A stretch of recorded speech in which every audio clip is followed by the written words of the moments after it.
Welcome, friends. This is Archangel.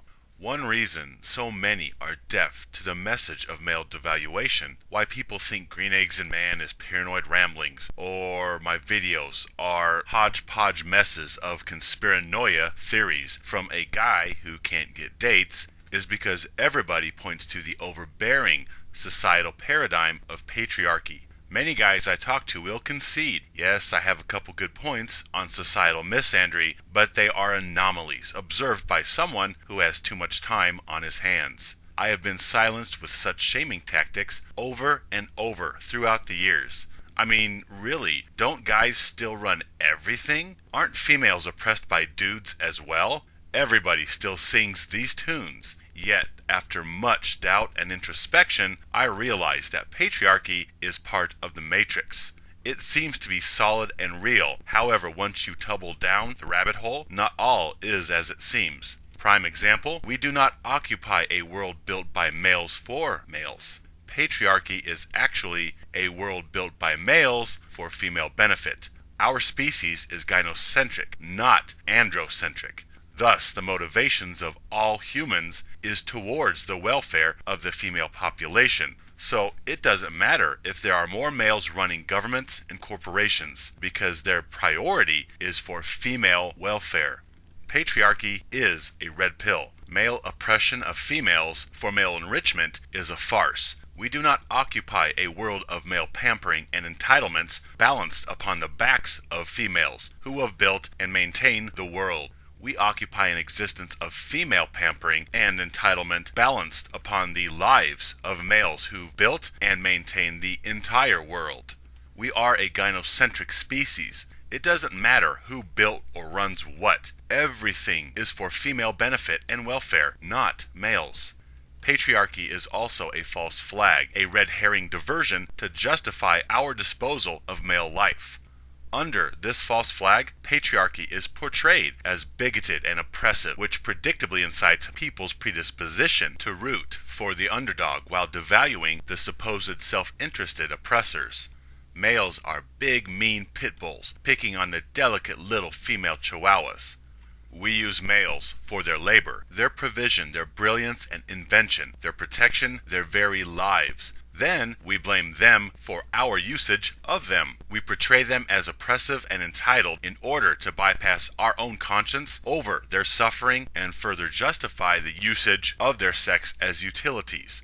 Males built the world. They infantilize females, then run civilization and die for females who allowed themselves to be infantilized in order to receive protection and provision from the workhorses who supposedly oppress females. Males do not build and run the world for male benefit. Males built and maintain the world for female benefit. Males don't run a darn thing. They maintain. Females run everything through manipulation of males. I realize that patriarchy, as advertised a world by men for men, is a conjured fairy tale which hides reality. That being that males are utilities. Males are shovels. Born into slavery, women control males, and they always have. Males have a latent need to seek solace from their isolation and aloneness in this world through females, in a way that females do not have for males. Thus, males bow down to gynocentrism and elevate and worship females as deities, expediting their every whim so that males may get a pat on the head and told that they are good boys and that mommy is proud. This is as strong a drive in males as survival is in females. This is why both sexes are gynocentric. It is programmed into our very being, beneath the conscious understanding of most individuals, who coast along in survival mode in this hazardous, stressful existence. Males do everything in their lives for attention, approval, and validation of females, both individual and of the collective hive. Males exist for and define themselves through females, period. If you were to remove all females from planet Earth, most males would quickly deteriorate into suicidal depression. That's how desperately males need female validation. In the absence of female affection, we would have a population of apoptotic males. Yes, even the tough guys, the bad boys, the playas and pimps who brag about running through females like an alcoholic runs through 40s. Even they, despite anything they might say, they are emotionally dependent on female approval, and even they would be reduced to a useless, blubbering mess in the absence of female worship. Because even the toughest, baddest UFC fighters, or weightlifters, or 8-foot-tall bodyguards, or greedy politicians, or chauvinistic, cigar-chomping corporate executives, all stake their happiness, indeed prop their very identities upon females. How many they can attract, how hot they are, what they can get females to do for them, can they seduce the friend or the sister or even the mother, etc. Yet such male-inflated image could not be unless females acquiesced and played submissive in order to fuel males' "I'm supreme master of the universe" or playboy self-image. Males are so pathetically dependent upon females. Females, on the other hand, do not have such fondnesses of males. They only tolerate males until they do not have to. Meaning, they need males for labor, support, bodyguard duty, money, car repair, a gopher to run to the Quickie Mart to fetch tampons. However, the second a female can subsist without that disgusting gopher, they absolutely will. If they can subsist off the government while simultaneously extracting protection from the pitiful male white knights who still labor under archaic constructs of chivalry, they absolutely will. And thus, females do not want to cohabitate with one of these smelly, burpy, farty primates who always mess up the doilies on the end table if they do not absolutely have to. If you could get all the benefits of male provision without the actual male, hell yeah, females are all about that. This is an interesting confluence of the current feminist response to the traditional paradigm. Our cultures have progressed to the point where females can subsist off males without actually pretending to like us. In the event that some females still seek provision the old-fashioned way, through marriage, once these lecherous remora can get your stuff without having to make you a sandwich or push a vacuum once in a while, they absolutely will dump you like dirty diapers on garbage day. No? Okay, why are upwards of 80% of divorces initiated by women? Oh, I know. It's because he's an evil, abusive, chauvinistic, demonic male. It's always the male's fault. The delicate little buttercup had no choice. She was fighting for her very life against the devil himself. He's neglectful and works too much, or he doesn't listen, or care, or squeeze the toothpaste tube properly. It has nothing to do with her extraction of utility from him. He's dried up, and now it's time to move on to a bigger, better deal. Nope, nothing to do at all with callous premeditation or hypergamy.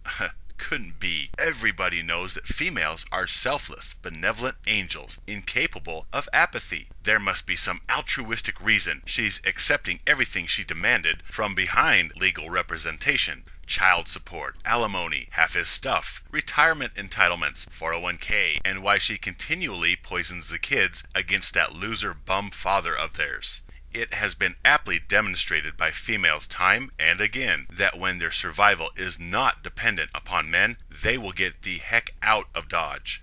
We have reached a point where females can subsist off the technology and individual earnings of discarded males, as well as tax dollars of the male collective, yet they label themselves independent. Patriarchy has caused this female entitlement. Patriarchy is a paradigm whereby males build and maintain the world for female benefit. It's not some backslapping good old boy club. It's really a you go girl women's club hidden by fake images of cigar-chomping, backslapping, chauvinistic good old boys. But, okay, if patriarchy is so female oppressive, why do these malevolent oppressors allow females to divorce? In fact, why don't we throw our female population under the bus to save males, rather than the current and historic behavior of males dying to save females? If males are so oppressive, then how is it that females have any entitlements or rights to anything at all? Patriarchy is so female oppressive, well, why do females enjoy the spoils of male labor and death?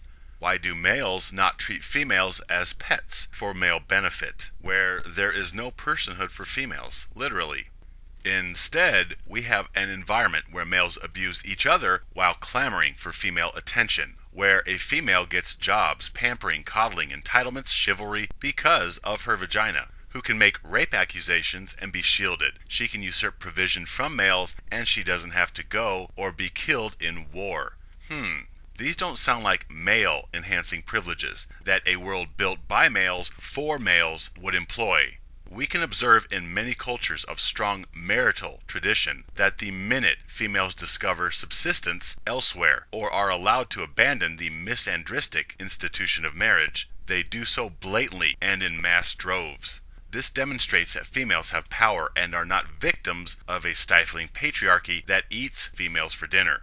But rather, females can and do abandon males when they are not under physical or financial duress to tolerate them. And all the love stories or songs or religion or soulmates or old-fashioned values has not stopped them. Why? Females have the power to do this. They are not stifled under some evil bully called patriarchy. We inhabit a gynocentric world, not a construct of male supremacy and dominance. The vaginisty labors ceaselessly to paint modern humanity as victims of a chauvinistic, bloodthirsty, misogynistic, patriarchal oppression. Nope. Sorry, hypergamy is the underlying natural programming in females. They go as a bee from flower to flower, extracting nectar, then moving on. And they can do this because they have the power to do this. They are not confined to slavery by oppressive male overlords, but rather they move amongst their subjects as they please. Females hold the power, males do not. This is the red pill awakening of patriarchy. It is male production for female benefit. Males loving and laboring, then dying for females is deeply personal and heartfelt on the part of the males. Females extracting utility from males, it's impersonal. It's like mobsters always parrot before they pull the trigger. It's nothing personal, just business. Females using then discarding males is just business. It's what they do. It's called survival. Nothing personal, just business. Just trying to make ends meet using males for stepping stones, Kleenexes, and shovels. Oh, well, that's totally cool then, since it's impersonal. If this was a personal beef, then I might object to the abuse of anonymous males. Males are business to females, cogs on a wheel, tools to be utilized for feminine gain, then discarded like individual dental floss sticks. Yet males need and truly desire female welfare and labor to impart love and affection to their dying breath. Moreover, males are genuinely concerned with female well-being to the point where they will forego their own welfare, their health, their wealth, their vitality to enrich females. Look at the males that will jump in front of knives and guns for anonymous, unfamiliar females. This, quite accurately, demonstrates male gynocentrism and male need for female approval, which supersedes any male survival instincts. That's how powerful a hold females have over males. It bypasses males' self-preservation instincts. If males have the power in this world, why can't they compel females to die for anonymous males? Males do not rule for males' sake. They obey orders from females, which bestow enrichment upon the collective feminine. Males obey to the point where they will murder, kill, maim, turn on family, friends, countries, beliefs, favorite foods, all for female placation.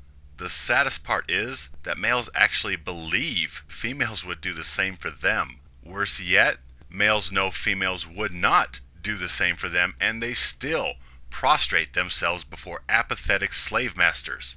Females have power, and they absolutely do use their wiles to manipulate and control males.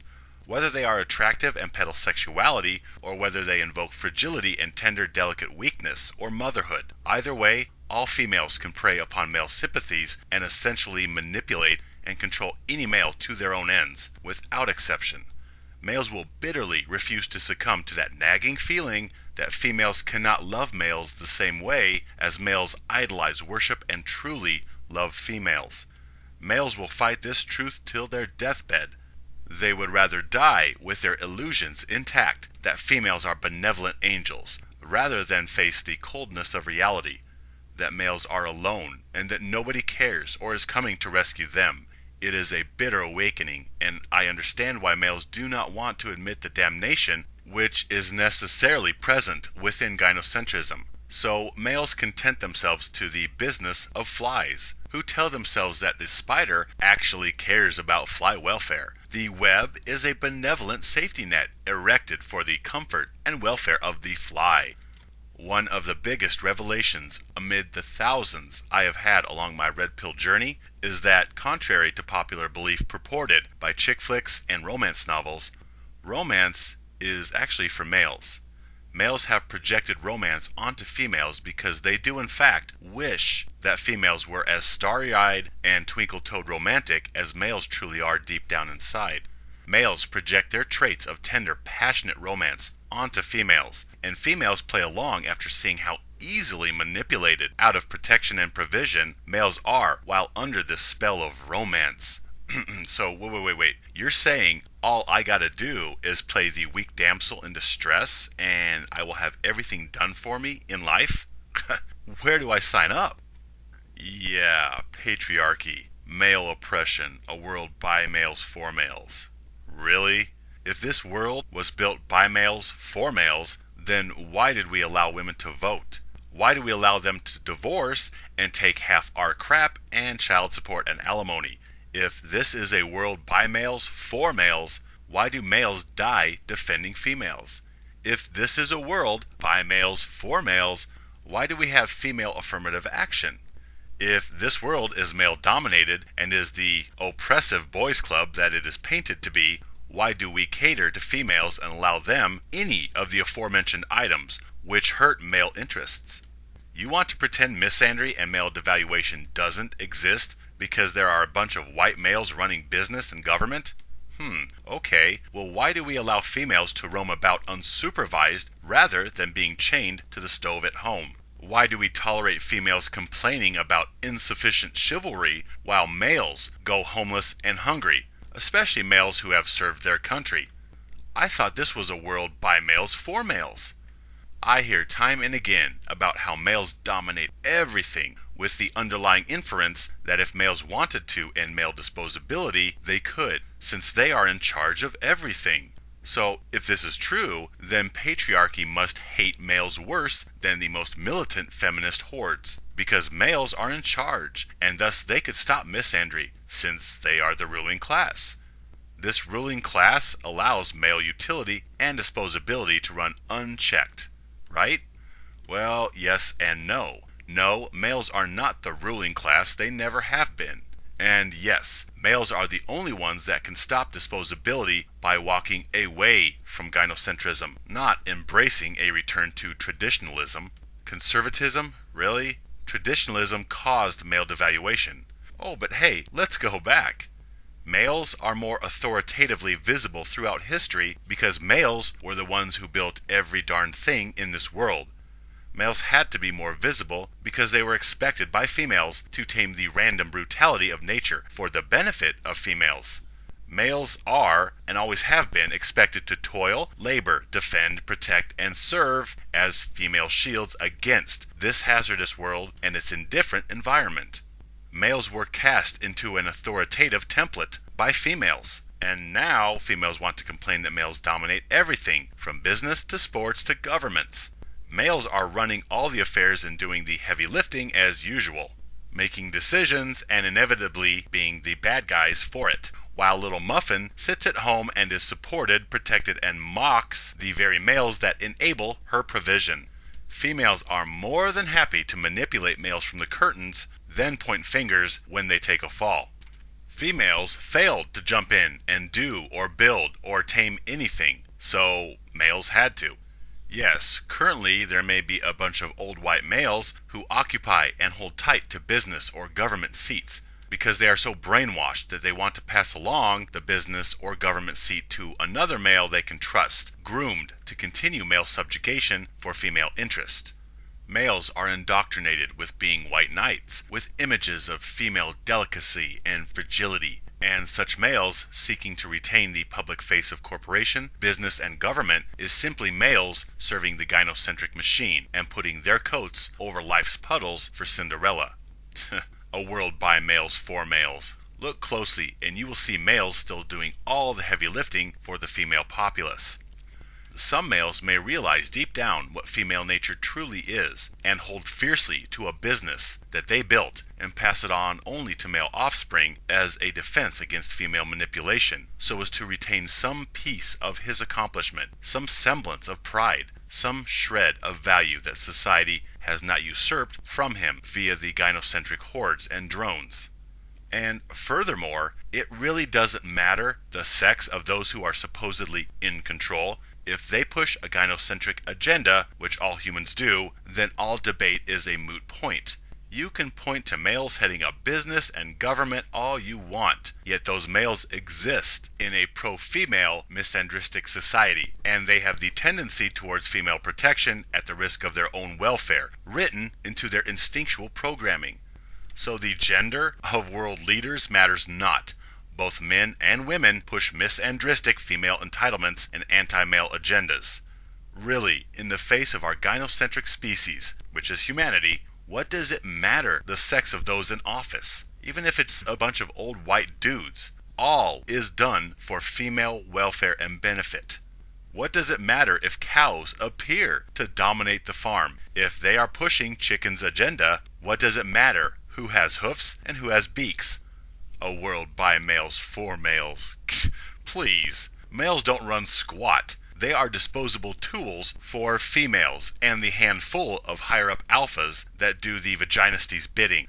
Males are sequestered for their creativity and productivity, all the while allowed to think that they are in control because they are more visible in societal positions. Well, yeah, males had to build and maintain everything. The other half failed to rise to this task. The female sex didn't take it upon themselves to go out and build or invent anything. Females were more than content to tend to the little ones at home in the cave while the man was out moving blocks of stone every day in the hot sun. We use men for utility, then shame them as oppressors. The phrase damned if you do, damned if you don't came about as someone observed the male plight and females' demands of them. No matter what males do, they get lambasted coming and going. People hate males. There is no right or wrong. We hate them all in every way. Females do not like males. They merely manage them because they are shovels for female benefit. Yet people will still banter out the party line. Males cannot be used. They are the ones running the show. Males, especially attractive alphas, will refuse to see themselves as disposable Kleenexes in a misandristic ocean, and they will avoid reality because they assert we live in a patriarchal world, listing the usual suspects as proof, such as overwhelming male visibility in everything authoritative from business to government. Really? Yes, sports are male-dominated, meaning there is more male representation than female representation. But you think that proves patriarchy of a world by males for males? It actually rebuts this. Sports is a control mechanism, pacification tool for emasculated males. They get loud and obnoxious or crude and chest-thumpy. Then they paint themselves up in team colors or hold up big foam fingers or signs while watching the game. And they pretend that this proves to the world that they still have that eye of the tiger. They imagine that watching sports or debating statistics and smack-talking opposing teams around other whipped males is somehow demonstrating of his masculinity as intact. Yet when the games are over and the last wing has been eaten and the highlights have been picked over like a holiday bird, after the beer cans are in the trash and the jersey is in the laundry hamper, there is reality waiting right where he left it. He is still disposable. He still has a job he needs to go to in order to support some pampered eater and her kids. He still has a tax machine to fund with his blood, sweat, and tears who champion female privilege and entitlements. You are still expected to defend anonymous females from any and all harm. Sure, males may be more visible in sports because it is a control mechanism to keep males compliant, giving them an escape, a release valve to blow off pressure that builds from constant, never-ending defamation, devaluation, and the shaming we hurl at the male sex. Sports is not a sign of patriarchy or male supremacy or a world by males for males, but the manifestation of their subjugation. Sports helps to keep shovels from going postal. So they will get up and go earn money, then tackle the list of honeydews on the weekends in order to please the boss, who, incidentally, is the better half. Okay, well, hey, we worship male deities. Surely this validates the by males for males world argument, right? No. Again, it is indicative of male usury, male disposability, because we imagine a God who will do for us. Male gods are there to do, to save us, protect us, test us, assemble the world and the universe. They are there to build, protect, provide, and do. Our mortal paradigms are thrust upon our deities. Male gods do and build. Female deities are worshipped because they exist in infinite divinity. They don't have to build everything in 7 days, or throw lightning bolts, or come down to the ant farm to endure torture and crucifixion in order to save the souls of these savage little ants. Rather, female deities are worshipped simply for the fact that they are divine and they are feminine. I was raised in a very dogmatic and constrictive religion. As I look upon it now, I conspicuously see the male disposability paradigm overlaying their dogma. They are more man-hating and male-disposing than the most bat-guano crazy feminist. I look at this religion and I see misandry personified. They claim there is a Heavenly Mother, but she is so precious that their go-to deity, Heavenly Father, keeps her protected, so they won't take her name in vain or foist ridicule upon her. Sounds like the traditionalist template of gynocentrism and the dynamics of male-female interactions of humans. It apparently covers the cosmos and our gods. Males have to invent and protect every damn thing out there to the detriment of their own safety or well-being. I can see the dogma of this religion with clarity. It is simply a system of traditionalism where males get their ego stroked by breasted misandrists using them for provision. Apparently, we also infantilize our goddesses, even though they are equal to and just as powerful as male gods, and who, I'm sure, desire worship by humans just as much as her husband, the male god, gets to enjoy.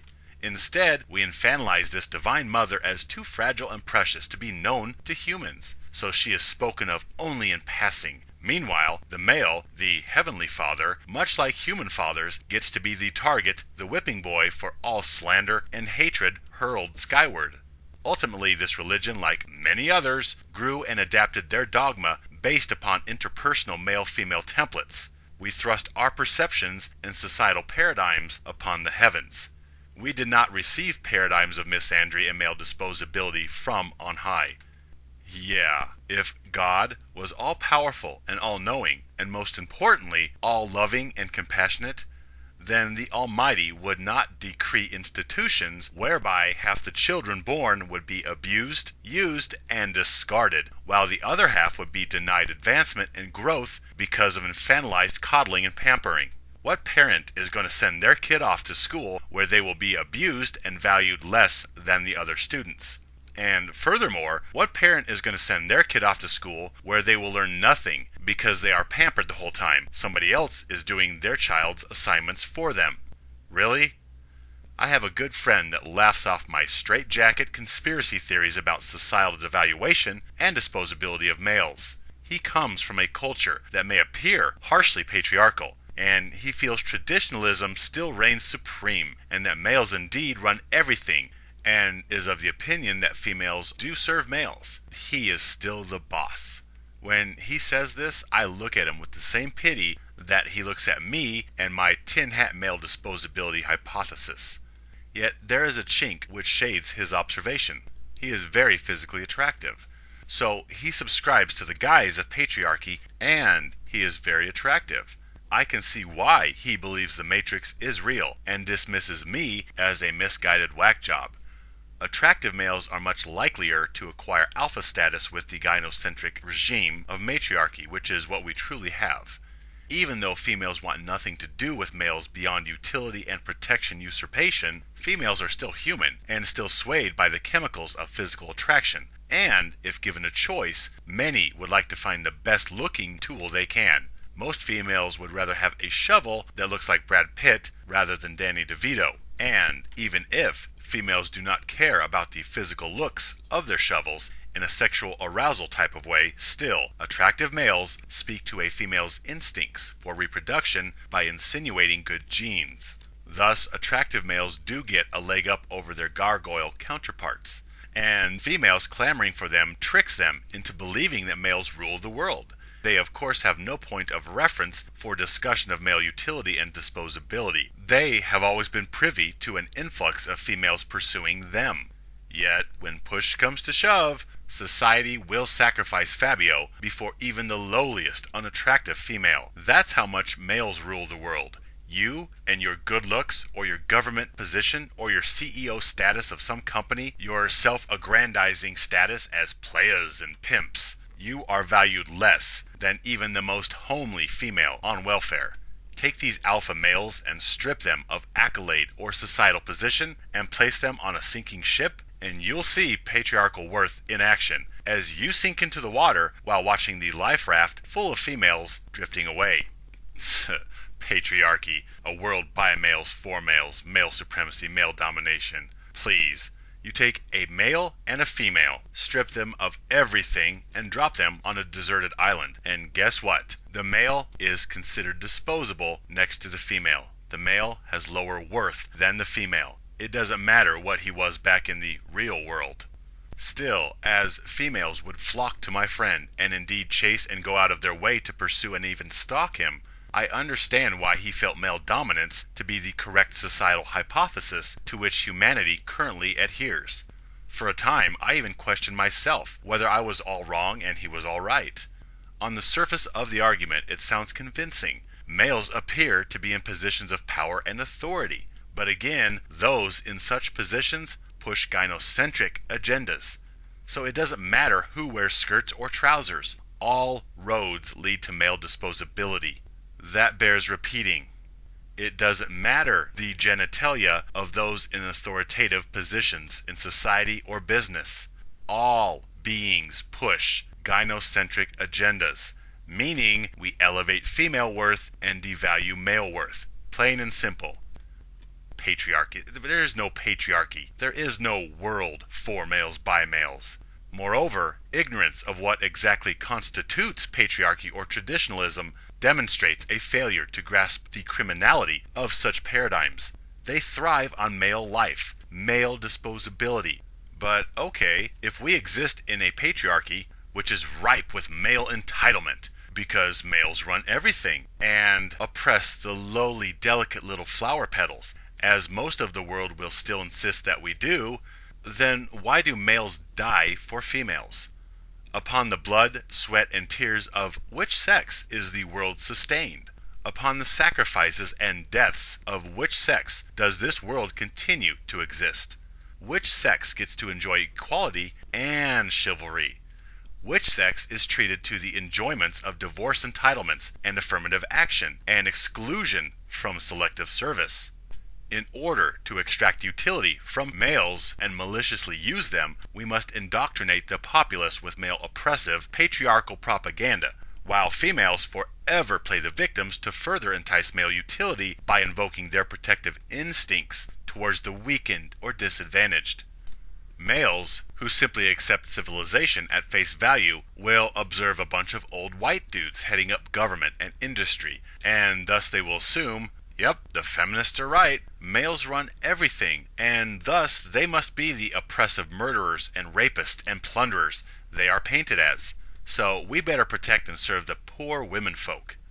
Only when a brave soul pulls back the curtains of patriarchy can they truly see who's really pulling the levers and pushing the buttons. I realize that some males want to believe in the fallacy of a world by males for males, especially the advantaged. Males that have some sort of advantage or privilege, like good looks or wealth or status. Males with such advantages will have females chase and clamor for them. They like the appearance of their life. They will rebuke these crazy gynocentric theories, since they observe all the females vying for their attention and serving them. Then they will look around and see male figures at the apex of corporation and government, and they'll say, "Man, you are crazy. Males are in charge. There is no abuse of males. You might want to see somebody about your conspiranoia issues." Irony is, I have been righteous in my accuracy all along. It simply took me this long to realize it because shaming tactics would shut me up and cause me to question my own accuracy. The truth was always plainly encrypted within my observations. By invoking the chivalry of traditionalism, we infantilize females to that of helpless, defenseless beings, in effect, adult children, which pushes males by necessity into the role of expendable utilities. We have to be the protectors and the providers, because we have taken half the human race out of the picture, and there is no other human sexes to lean on. Males, you want to infantilize and elevate, then worship females? Okay, well, you have to do all the building and protect and die in that society in order to sustain it. Hence, the privileged males that deny misandry, indeed all males that deny gynocentrism, they cannot deny that this world thrives on the sacrifice of male life. To those who want to argue assertions that civilizations currently exist because of our sacrifice of male life, all I need to say is one word to shut down the ignorant, truculent male feminists: war. Yeah, enough said. Humanity's sustenance upon male life is male disposability, period, point blank, bottom line. Which sex do we sacrifice in war? But aren't we all equal? Then that means females can take a bullet equally, right? You can argue all you want, but males sacrifice males for the good of females. That's where we are in this world of patriarchal oppression, this good old boys club, this world by males for males. Male life is worth less than female life. Alpha male life is just as worthless. Put it to the test. You think that a female would not toss you into the trash the moment your status slips, or your looks fade, or you are dethroned by a new alpha? You are not liked or loved. You are currently king of some hill, and you wield a powerful aphrodisiac. Could be money, power, status, provision, but when push comes to shove, you are male. And you are disposable utility just like the rest of the ugly, disadvantaged, grunting male population. Patriarchy, a world by males for males, male domination, male supremacy. Oh yeah, you bet, males are so entitled and privileged, and we are so oppressive, even though males are the first cargo to get dumped in any and all situations. Yeah, that supports the patriarchy theory, you bet. Feminists openly hate males. Conservatives hide their hatred with subterfuge and distraction. Traditionalism forces males into female servitude by compelling them to place their hopes, their dreams, their welfare, their very well-being and lives on the chopping block in defense of the fragile little eggshells that they worship in centerfolds. Or males are compelled into responsibilities and growing up in order to bleed themselves dry, providing sustenance for these sweet, delicate little lotus petals. Oh yes, females love traditionalism for one reason: males' self-imposed adherence to male disposability. Oh, it's awesome when the shovels thin their own herd. It's one less thing females have to do. And really, at the end of the day, all this paradigm and societal construct talk aside, one simple question determines our priority. Who does the dying? If this is a world by males for males, then females would die to support their superiors, right? If gynocentrism is a vicious lie, then that means females die in equal numbers defending men, right? If I am so tin hat, bat turd, straitjacket crazy with my paranoid sleep with the lights on male victim conspiracy theories, then prove me wrong. Please, by all means, point out the correct statistics of the number of women risking their welfare working hazardous jobs to support males. Indeed, show me the numbers that flesh out females jumping in front of bullets or knives to defend anonymous males. If this is a world by men for men, then surely you have gender statistics from every major war throughout history showing females dying in the millions to protect males. No? Wow, gee, suddenly I'm not so crazy. Yet nobody will throw me a "you were right and I was wrong" party. They will go right to justification mode. Yeah, well, males are supposed to be disposable. Look at nature. This nature-based male disposability BS of males' size and strength, lending them to be cannon fodder, especially in the face of the exaltation of motherhood, I will cover this in another video. Really, at the end of the day, when the cat's in the cradle and the sidewalks have been rolled up, you can break everything down and clarify our species' priorities with one question. Who dies for who?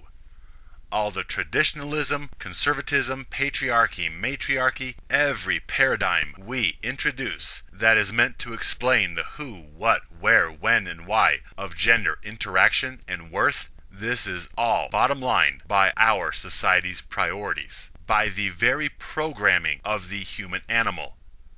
Who dies for who? Who dies for the welfare of who? Do females die by the hundreds of thousands, by the millions, for males? Then all the patriarchy claptrap is simply a diversion tactic while we conduct business as usual and feed males to the meat grinder to keep society up and functioning for female welfare. Point blank. Everything else is propaganda to support the sacrificing of one sex over the other. Gentlemen, patriarchy, as advertised as a world by males for males, is a farce. It is a lie. You are devalued and expendable. That is your true state. And you carry this cross alone. Nobody cares. Let us care for each other.